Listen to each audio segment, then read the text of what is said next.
휴대폰 마지막 통화 녹음.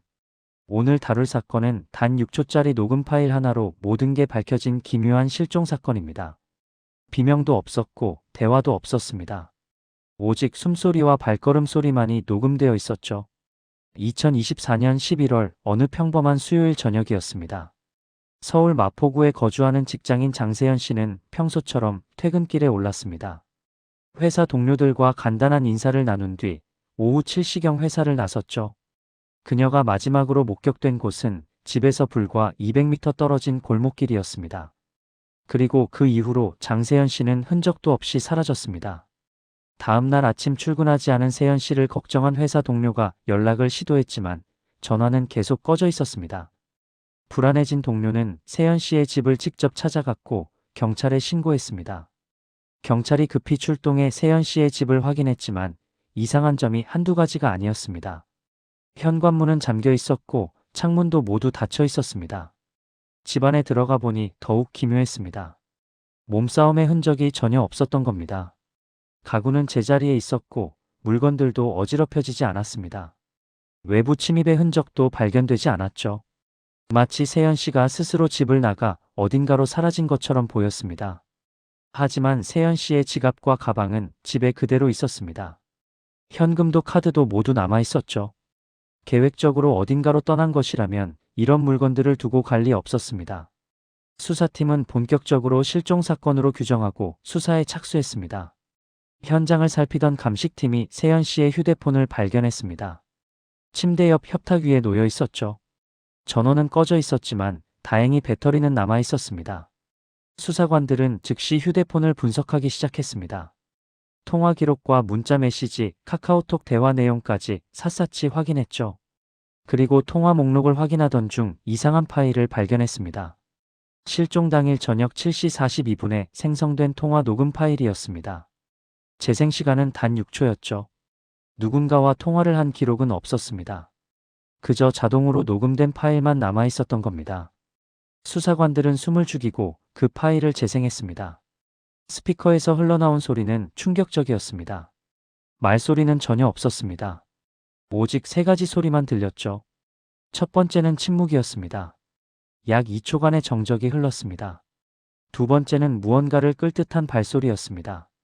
마치 실내에서 구두를 신고 걷는 듯한 소리였죠. 그리고 세 번째 가장 섬뜩한 소리가 들렸습니다. 가까운 거리에서 들리는 한 사람의 숨소리였습니다. 단 6초였지만 그 안에는 분명한 공포가 담겨 있었습니다. 수사팀은 즉시 국립과학수사연구원에 음원 분석을 의뢰했습니다. 음향 전문가들이 6초짜리 파일을 수백 번 반복해서 들으며 분석에 들어갔습니다.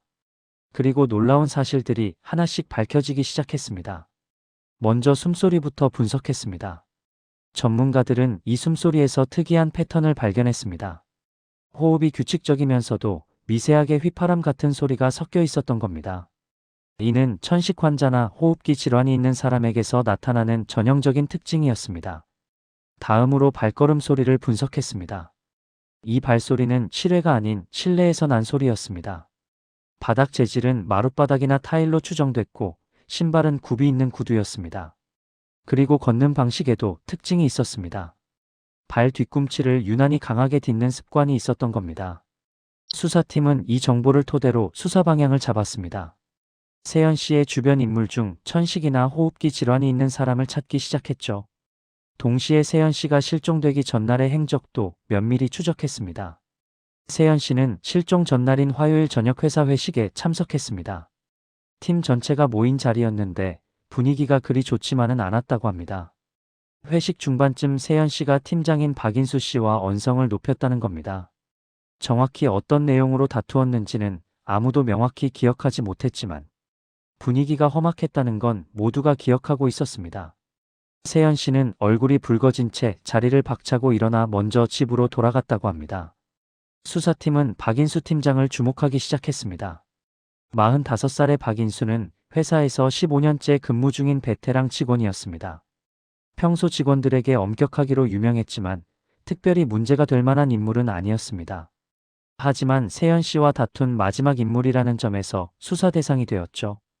경찰은 박인수의 걸음소리를 확보하기 위해 회사 건물의 CCTV를 확보했습니다. 다행히 복도에 설치된 CCTV에는 음성도 함께 녹음되고 있었습니다. 수사팀은 박인수가 복도를 걷는 장면을 찾아 걸음소리를 추출했습니다. 그리고 놀라운 결과가 나왔습니다. 박인수의 걸음소리를 주파수 분석한 결과 세연 씨 휴대폰에 녹음된 발소리와 83% 일치했습니다. 발 뒤꿈치를 강하게 딛는 습관, 걷는 리듬, 신발 굽의 높이까지 거의 일치했던 겁니다. 수사팀은 박인수를 경찰서로 불러 조사했습니다. 박인수는 처음에는 당황스러워했지만 곧 차분하게 답변했습니다. 회식에서 세연 씨와 다툰 건 인정했습니다. 하지만 업무상 의견 차이였을 뿐이라고 주장했죠. 그리고 결정적으로 알리바이를 제시했습니다. 세연 씨가 실종된 그날 저녁 7시 30분부터 박인수는 집에 있었다는 겁니다. 아내와 함께 저녁을 먹고 TV를 보고 있었다고 했죠. 아내도 같은 증언을 했습니다. 수사팀은 박인수의 아파트 CCTV를 확인했습니다. 그리고 그의 말이 사실임을 확인했습니다. 오후 7시 10분경 박인수가 아파트 주차장에 차를 세우고 엘리베이터를 타고 올라가는 모습이 선명하게 찍혀 있었습니다. 그 이후 밤 11시까지 그가 아파트를 나간 기록은 없었습니다. 수사는 막다른 골목에 다다른 것처럼 보였습니다. 이때 한 형사가 새로운 관점을 제시했습니다. 발소리에만 집중하지 말고 숨소리를 다시 분석해보자는 겁니다. 음향 전문가들은 다시 한번 녹음 파일의 숨소리 부분을 집중 분석했습니다. 그리고 중요한 사실을 발견했습니다. 이 숨소리의 주인공은 천식 환자 특유의 휘파람음이 섞여 있었습니다. 그런데 박인수는 건강검진 기록상 호흡기 질환이 전혀 없었습니다. 즉 녹음 속 숨소리는 박인수의 것이 아닐 가능성이 높았던 겁니다. 수사팀은 다시 세연 씨의 주변 인물을 조사하기 시작했습니다. 이번에는 천식이나 호흡기 질환이 있는 사람에 초점을 맞췄죠. 그리고 한 명의 인물이 부각되기 시작했습니다. 윤가은 씨 34살의 직장 동료였습니다. 세연 씨와는 같은 팀에서 근무했고 대학 동기이기도 했습니다. 둘은 10년 넘게 알고 지낸 절친한 사이였죠. 세연 씨가 회사에 입사할 때도 가은 씨의 추천이 있었다고 합니다.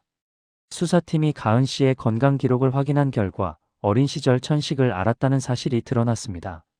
지금은 많이 호전되었지만 긴장하거나 스트레스를 받으면 호흡이 거칠어지는 증상이 남아 있었습니다. 동료들을 제면담하는 과정에서 또 다른 사실이 밝혀졌습니다. 최근 몇 달간 세연 씨와 가은 씨가 자주 다투는 모습이 목격되었다는 겁니다. 점심시간에 둘이서 심각한 표정으로 대화하는 걸 본 동료도 있었고, 화장실에서 가은 씨가 우는 걸 본 동료도 있었습니다. 수사팀은 가은 씨의 걸음소리도 채집하기로 했습니다.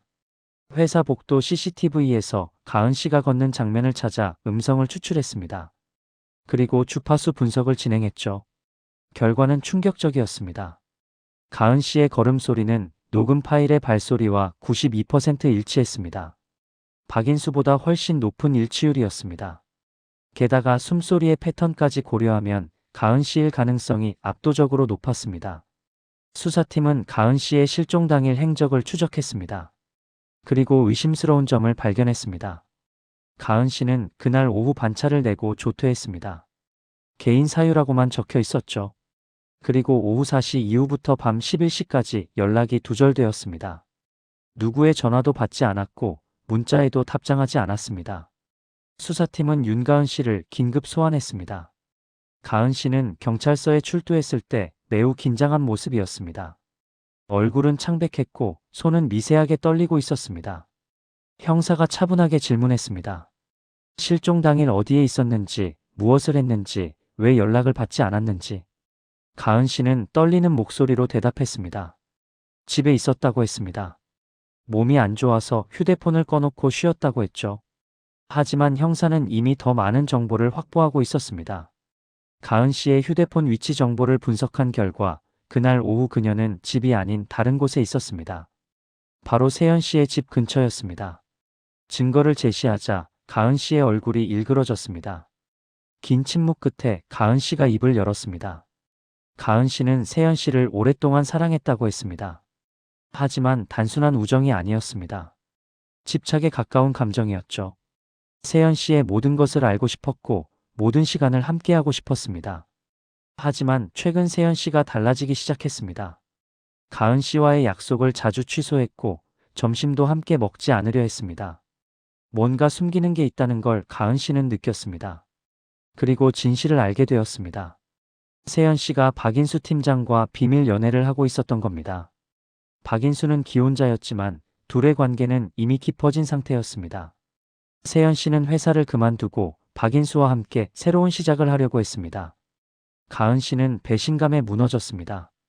10년 넘게 함께한 자신보다 겨우 1년도 안 된 남자를 선택했다는 사실이 받아들여지지 않았습니다.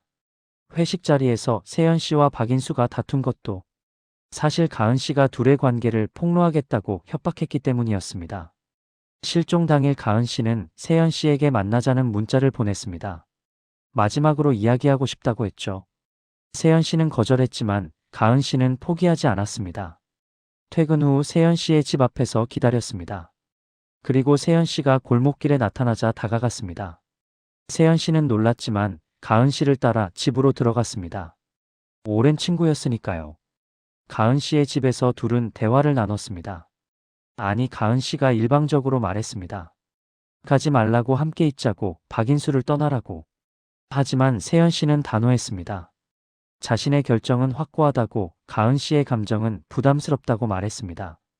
그 순간 가은 씨는 이성을 잃었습니다. 세연 씨가 집을 나가려 하자 팔을 붙잡았습니다. 세연 씨는 뿌리치려 했고 둘은 몸싸움을 벌였습니다.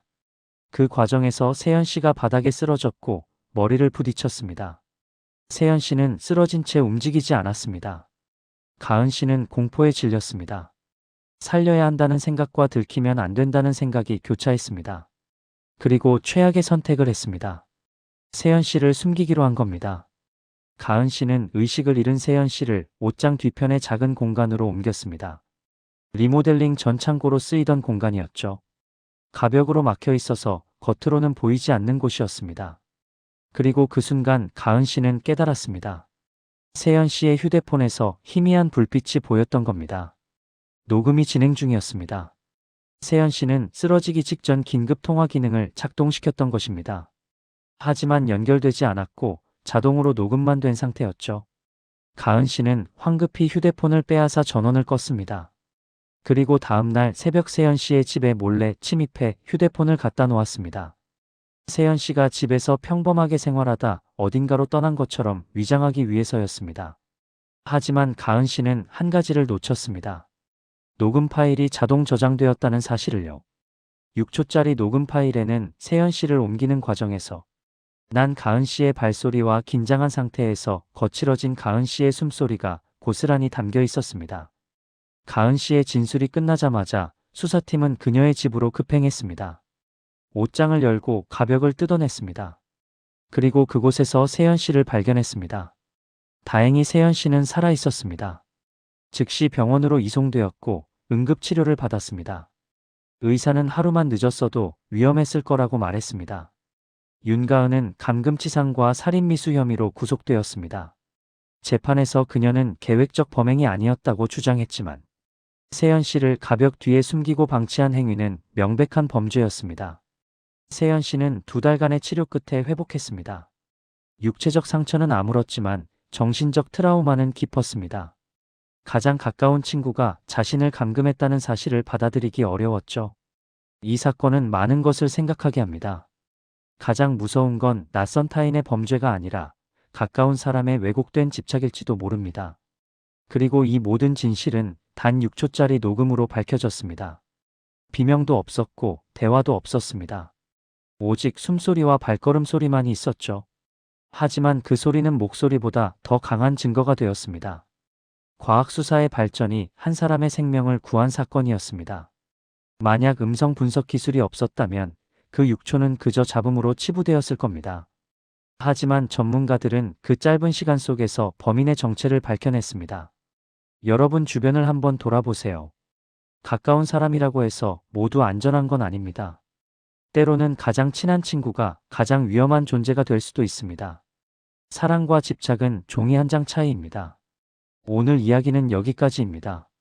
구독과 좋아요는 더 좋은 콘텐츠를 만드는 데 큰 힘이 됩니다. 감사합니다.